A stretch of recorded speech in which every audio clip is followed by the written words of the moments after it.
And I think one of the things that we see here is that no sin is greater than God's forgiveness.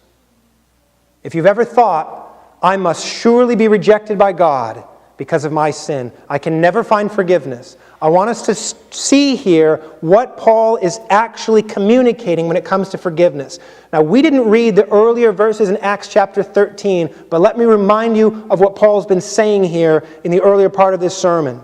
Paul has preached about God's provision for his people, particularly starting in the Old Testament.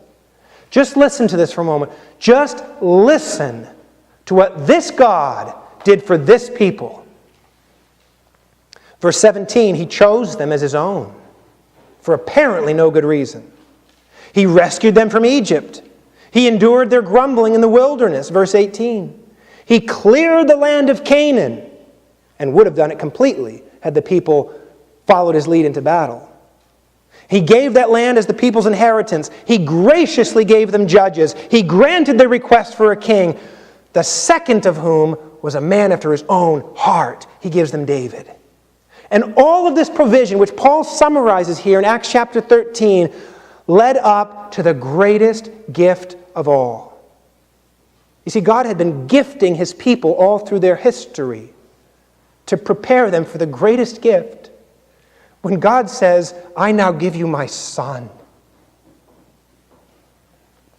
I give you my son, my only son, to be your Savior. Now, do you want to understand forgiveness? God's own people killed their deliverer.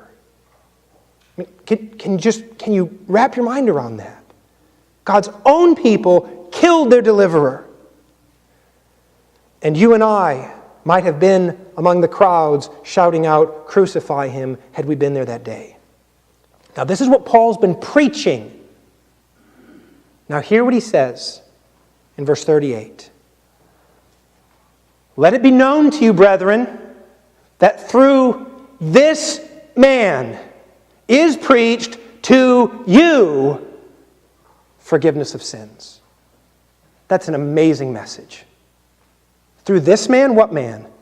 The man that was the culmination of all of my promises, who was your deliverer, whom you killed. Through this man is preached to you the forgiveness of sins. Do you want to understand forgiveness? Do you want to be persuaded that no sin is greater than God's forgiveness? Then understand the promise that Paul makes here. To those people who despise his son, to them comes forgiveness. No matter what sins you've done, God says to you, through this man is preached the forgiveness of sins.